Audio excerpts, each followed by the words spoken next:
Excellences, Mesdames et Messieurs les membres du Conseil, je vous remercie pour la convocation de cette troisième réunion d'urgence sur la situation qui prévaut à l'est de la République démocratique du Congo.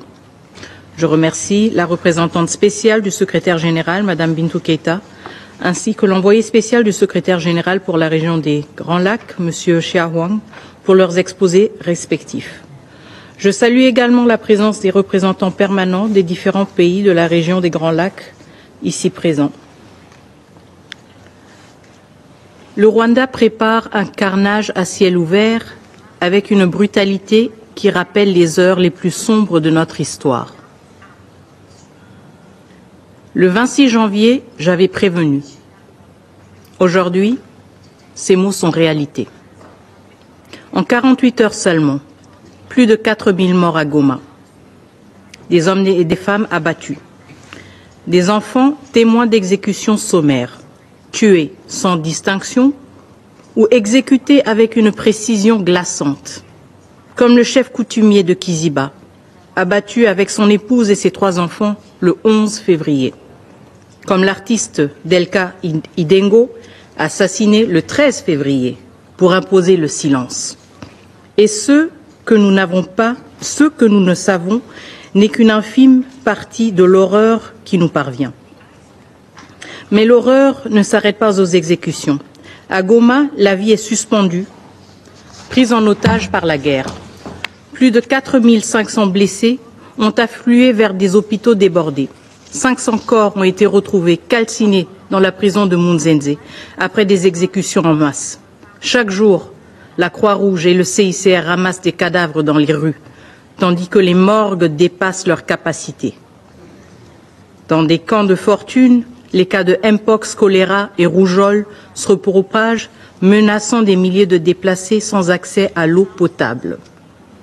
Ceux qui survivent risquent de mourir autrement, sans aide, sans soins, sans évacuation. Les humanitaires sont pris pour cible, l'accès aux sinistrés bloqué. Voilà ce qui se passe quand un groupe terroriste prend le contrôle d'une ville et impose son administration criminelle sous le regard de ce Conseil. Ce Conseil qui observe, ce Conseil qui condamne, mais ce Conseil qui n'agit pas. Et maintenant, Bukavu. Même scénario. Pillage, hôpitaux détruits, routes coupées. Une guerre qui tue aussi par la faim et la privation des soins. Mais là encore, ce n'est pas suffisant pour ceux qui mènent cette campagne de terreur. À la privation s'ajoute l'exécution. À l'effondrement humanitaire s'ajoute la barbarie. Hier, le 18 février, le Haut Commissariat aux droits de l'homme a rapporté que des exécutions d'enfants auraient été perpétrées par la coalition RDF M23. Oui, des enfants, abattus comme des cibles.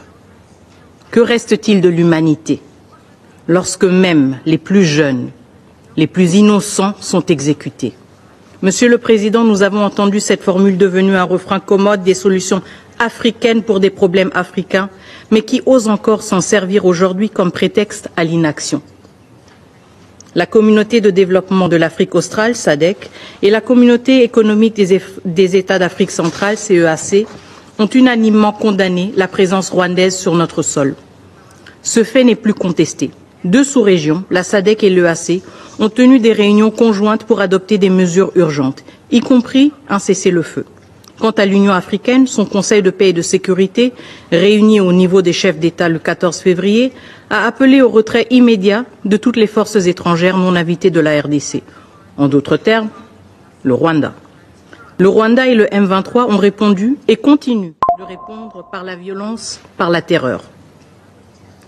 Face à l'aggravation rapide de la situation, de nombreux acteurs ont réagi en faisant ce qu'ils savent faire de mieux.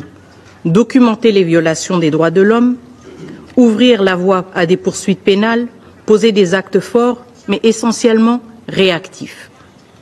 Nous saluons la récente décision du Conseil des droits de l'homme de l'ONU d'ouvrir une enquête sur les exactions dans l'Est de la RDC, ainsi que l'appel de la CPI à recueillir des éléments de preuve sur ces crimes pour traduire les responsables en justice.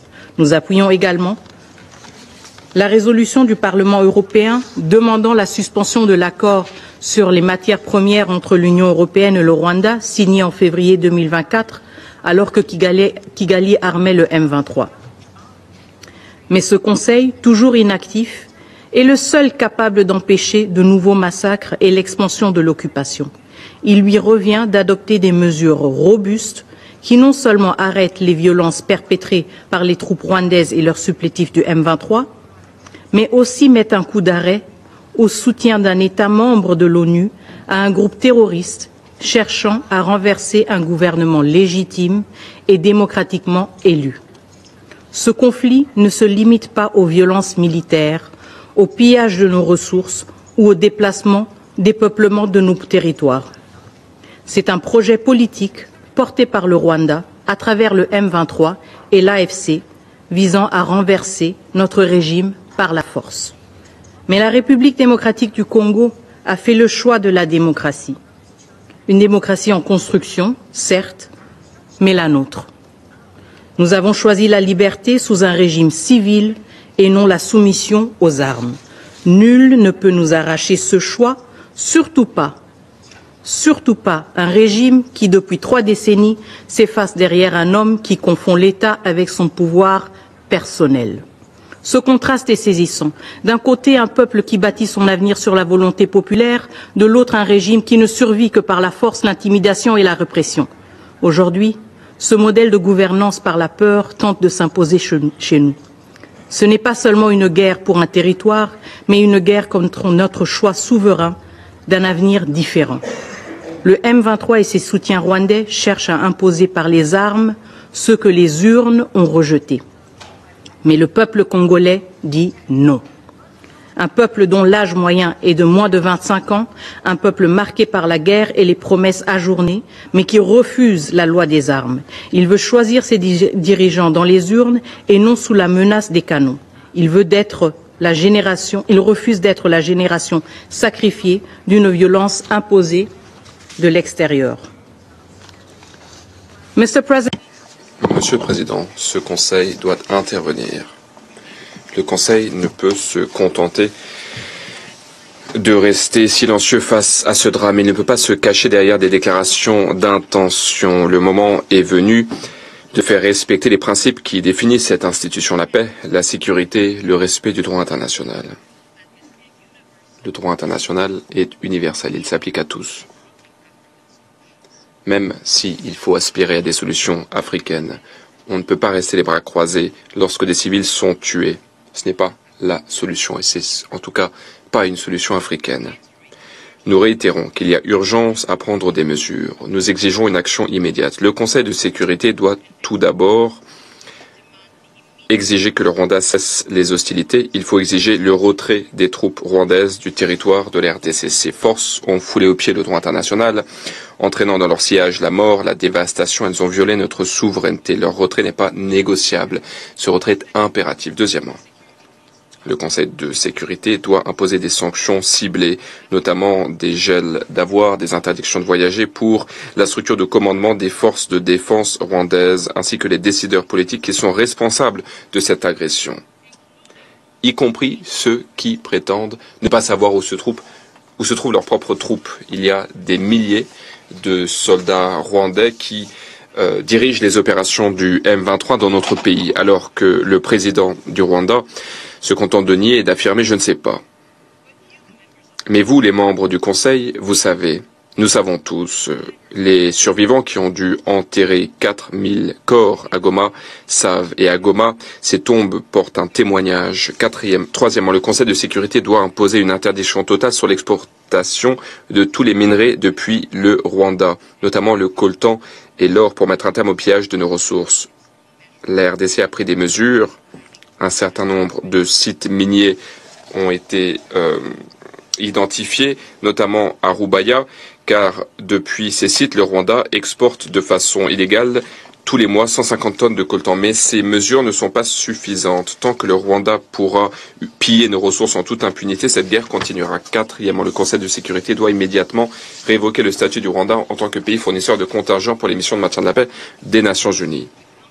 un pays qui assiège les bases de la MONUSCO, qui cible les avions de la mission, qui lance des attaques meurtrières contre les casques bleus, qui par la suite utilise le rapatriement de casques bleus décédés en tant qu'outil de négociation, ce pays a foulé aux pieds les principes du maintien de la paix. C'est une contradiction qui sape la crédibilité même des Nations Unies. Le statut du Rwanda doit donc être révoqué sans délai.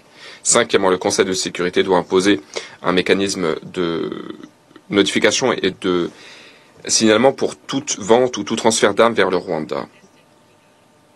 Toutes les cargaisons d'armes en direction de Kigali doivent être déclarées. Il est inacceptable que ces armes continuent d'atteindre ces groupes qui sont responsables de massacres et de déstabilisation régionale. Le Président, 3 réunions en moins d'un mois. Aujourd'hui, vous avez tous condamné le Rwanda dans vos discours. Je m'excuse. Tous, sauf les A3, à savoir l'Algérie, la Somalie et la Sierra Leone. Mais il n'y a toujours pas de résolution. Le temps des compromis interminables est révolu. Il est temps d'agir. La République démocratique du Congo exige un vote public dans les plus brefs délais sur une résolution qui dénonce clairement l'occupation du Rwanda et qui exige le retrait de ses troupes. Une résolution qui défend la Charte des Nations Unies.